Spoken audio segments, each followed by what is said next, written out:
Saludos cordiales para todos y todas quienes pues pueden apreciar este material. Quería compartir con ustedes en esta oportunidad unas pequeñas secciones con respecto a lo que es la ley de religiones y cultos en la República Bolivariana de Venezuela y las normas de carácter jurídico que respaldan tal libertad. Quería, antes de contrastar ciertas corrientes religiosas y filosofías, recordarles que nosotros somos producto, y cuando digo nosotros hablo propiamente de la República Bolivariana de Venezuela, somos producto de un proceso de mestizaje, partiendo de la época de el encuentro que se da entre nuestro territorio con la llegada de los conquistadores a América. Ya nosotros hemos hablado en otras oportunidades acerca de lo que pensamos con respecto a si fue descubierta o es el encuentro entre dos mundos, o lo que llamaban anteriormente el Día de la Raza. Para nosotros, pues, en definitiva, es un día de rebelión y de dignidad, pero ya es una cuestión digamos, filosofía personal y patriota que tenemos todos y cada uno de los venezolanos. En cualquiera de los casos, lo que quiero decir es que desde 1492, para nosotros 1498 es más contundente porque es donde se da ese encuentro entre Colón y nuestros aborígenes y descendientes. Producto de todo esto, pues se dan guerras, se dan coyunturas y situaciones bastante anárquicas en las cuales perecieron muchos de nuestros aborígenes. Podríamos hablar de Huaycaipuro, por ejemplo. Pero yo quiero ser más enfático, ¿no?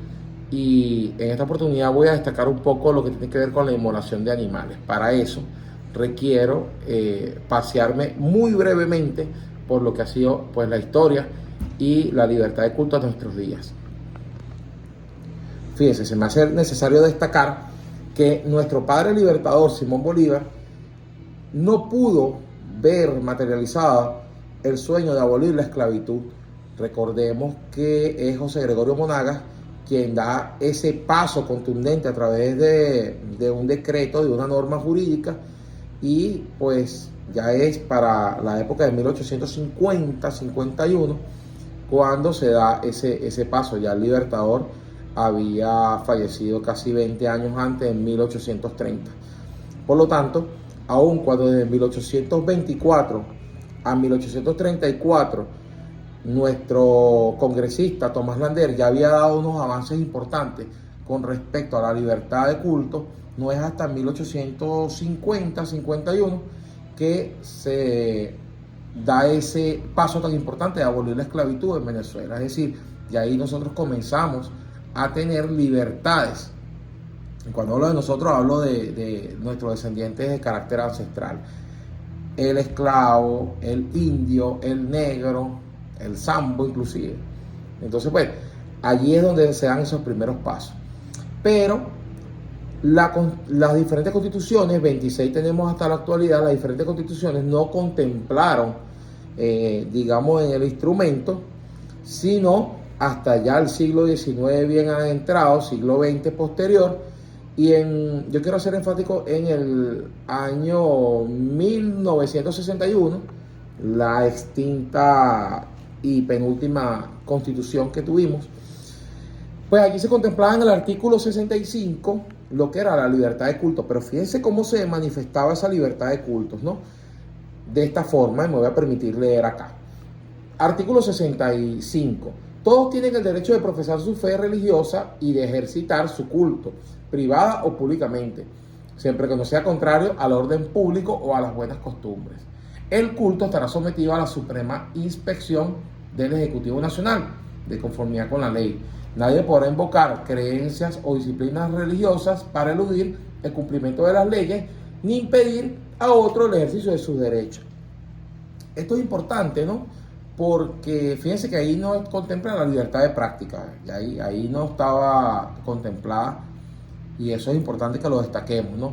Por una parte, pero por la otra, es una ley o es un artículo, primero, que no generó ningún tipo de ley por su naturaleza propia, pero el Estado regulaba esta libertad, es decir, no era una libertad plena, sino que había, digamos, un seguimiento bastante inquisitivo por parte de lo que era el Estado para ese momento del año 1961. Y cabe destacar la implementación de la ley de vagos y maleantes, donde muchas personas creyentes, por ejemplo, del espiritismo marialeoncero, fueron perseguidos, fueron acosados, torturados, apresados, y pues esto trajo como consecuencia, digamos, que esta fe no pudiese ser practicada del todo en libertad, y es una libertad efímera. Pero bueno, yo voy a adentrarme propiamente al tema. Quiero destacar que la Constitución vigente, la número 26, la promulgada en 1999, contempla en su artículo 59, y así lo establece, la libertad de religiones y cultos en Venezuela. Este artículo maravilloso es el que nos permite avanzar, apuntalarnos y resguardar todo lo que tiene que ver con nuestra libertad, y con un artículo súper amplísimo, ¿no?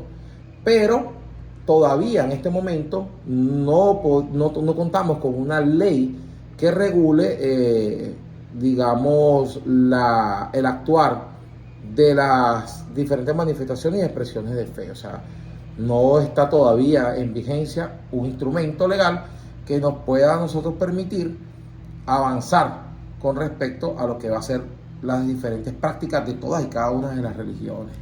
Yo quería destacar también acá, que me parece que es de suma importancia, y así lo quise contemplar, que nuestra Constitución, en el artículo 23 de esta Carta Magna, establece lo siguiente: los tratados, pactos y convenciones relativos a derechos humanos suscritos y ratificados por Venezuela tienen jerarquía constitucional y prevalecen en el orden interno en la medida en que contengan normas sobre su goce y ejercicio más favorables a los establecidos por esta Constitución en las leyes de la República, y son de aplicación inmediata y directa por los tribunales y demás órganos del poder público. Es decir, que todo lo que la República suscriba de carácter, sobre todo en materia de derechos humanos, y que sea de carácter internacional, tiene el mismo rango y se equipara a la Constitución de la República Bolivariana de Venezuela. Entonces, yo quiero recordarles que Venezuela, y así pues está contemplado en la Declaración Universal de Derechos Humanos, es suscribiente de este instrumento. Y miren lo que dice el artículo 8 de la Declaración Universal de Derechos Humanos: toda persona tiene derecho a la libertad de pensamiento, de conciencia y de religión. Este derecho incluye la libertad de cambiar de religión o de creencia, así como la libertad de manifestar su religión o su creencia, individual o colectivamente, tanto en público como en privado, por la enseñanza, la práctica, el culto y la observancia. Este es el artículo 18 de la Declaración Universal de Derechos Humanos. Y esto también tiene una concordancia y tiene fuerza de ley con lo que establece el artículo 12 de la Convención Interamericana de Derechos Humanos, el Pacto de San José de Costa Rica. Eso fue por allá en el año 69, suscrito el 22 de noviembre del año 69. Hay una salvedad: nosotros en este momento no formamos parte de la Organización de Estados Americanos por, decisiones del gobierno bolivariano y revolucionario, quien es que administra en este momento las políticas de la nación. Sin embargo, nosotros suscribimos y fuimos precursores de este instrumento que llamamos el Pacto de San José de Costa Rica.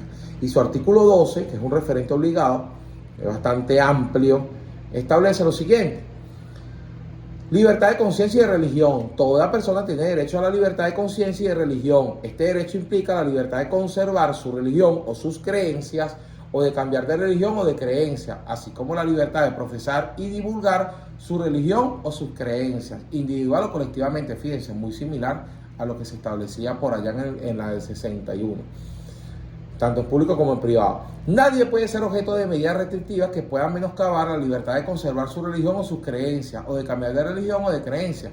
La libertad de manifestar la propia religión o las propias creencias está sujeta únicamente a las limitaciones prescritas en la ley. y que sean necesarias para proteger la seguridad, el orden, la salud o la moral pública o de los derechos o libertades de los demás. Los padres y en su caso los tutores tienen derecho a que sus hijos o pupilos reciban la educación religiosa y moral que esté de acuerdo con sus propias convicciones. Esto también es muy similar a lo que establece el artículo 7 de la Ley Orgánica de Educación, nuestra legislación venezolana. El Estado mantendrá en cualquier circunstancia su carácter laico en materia educativa, preservando su independencia respecto a todas las corrientes y organismos religiosos. Las familias tienen el derecho y la responsabilidad de la educación religiosa de sus hijos e hijas de acuerdo a sus convicciones y de conformidad con la libertad religiosa y de culto prevista en la Constitución de la República. Esto es bastante importante, ¿no? ¿Por qué? Porque aun cuando en este momento no existe una legislación y entendemos que pues la Asamblea Nacional tiene una comisión de familias, religiones y cultos y que estamos pues muy esperanzados en que próximamente se pueda promulgar un instrumento que regule la actividad de todas las expresiones y manifestaciones de fe en Venezuela, no obstante a que exista pues ese vacío en nuestro ordenamiento jurídico, no quiere decir que no estemos blindados, que no estemos resguardados y protegidos con respecto a lo que son las garantías y los derechos que tenemos para profesar libremente nuestra fe.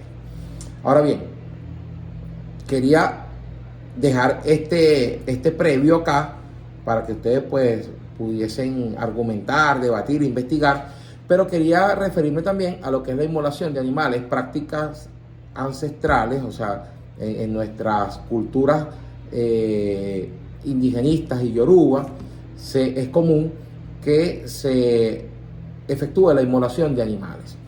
Yo sé que hay un tema tabú y hay muchos entredichos con respecto a lo que es el sacrificio de animales. Grupos proteccionistas pues también han hecho, digamos, sus esfuerzos para que de alguna forma u otra el Ejecutivo y diferentes órganos del poder público contemplen y hagan salvedades restrictivas con respecto a lo que es la inmolación de ciertos y determinados animales. Yo quiero recordarles que el derecho humano debe prevalecer sobre cualquier otro derecho. Yo puedo entender y respeto a los grupos proteccionistas de animales, ambientalistas, etcétera, etcétera, etcétera. Y eso está muy bien. Nosotros debemos salvaguardar esta nave que llamamos tierra. Debemos salvaguardarla y respetar la vida de todos y cada uno de los que pues formamos parte de este, digamos, sistema con diferentes subsistemas, ¿no? Pero bueno, no menos cierto que en la cadena evolutiva el hombre predomina y la subsistencia del mismo en cuanto a todos los aspectos sociales tiene supremacía. Es decir, quien legisla, legisla primeramente para humanos. Quien ejerce poder ejecutivo lo hace y representa la voluntad de humanos. Y pues la especie humana prevalece sobre cualquier otra especie animal. Eso es una realidad. Sin embargo, no quiere decir con esto que nosotros no respetemos la vida. Sí, lo respetamos, claro que sí. Históricamente ha existido la inmolación de animales en diferentes expresiones, manifestaciones y culturas. El cristianismo en un momento determinado pues lo hizo y no era cuestionado socialmente. Inclusive dentro de esa cultura el padre creador de nombre Yahvé ordenaba la inmolación de los animales, de determinados animales que son los mismos que utilizan las religiones ancestrales.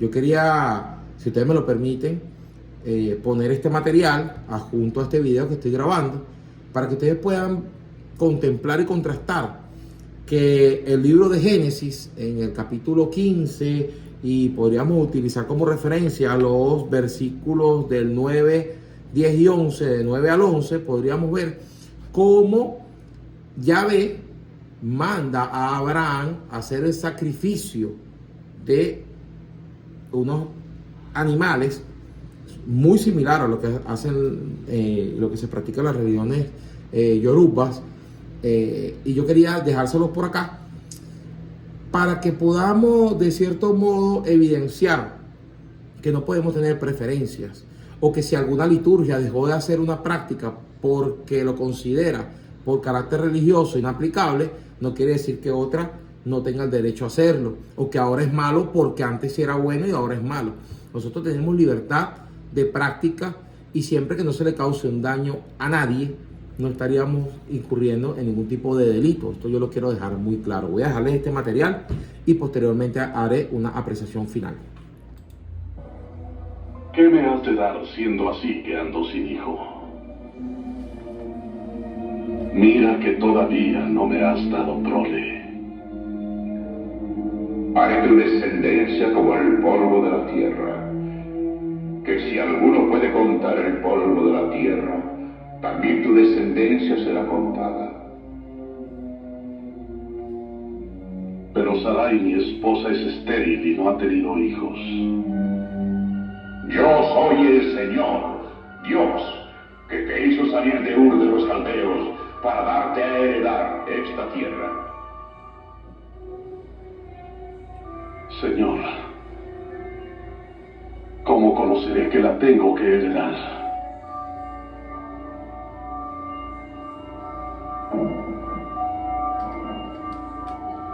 Apártame una becerra de 3 años, y una cabra de 3 años, y un carnero de 3 años, una tórtola también, y un palomino. Y pártelos por la mitad, y pon cada mitad una enfrente de la otra, pero las aves no serán partidas.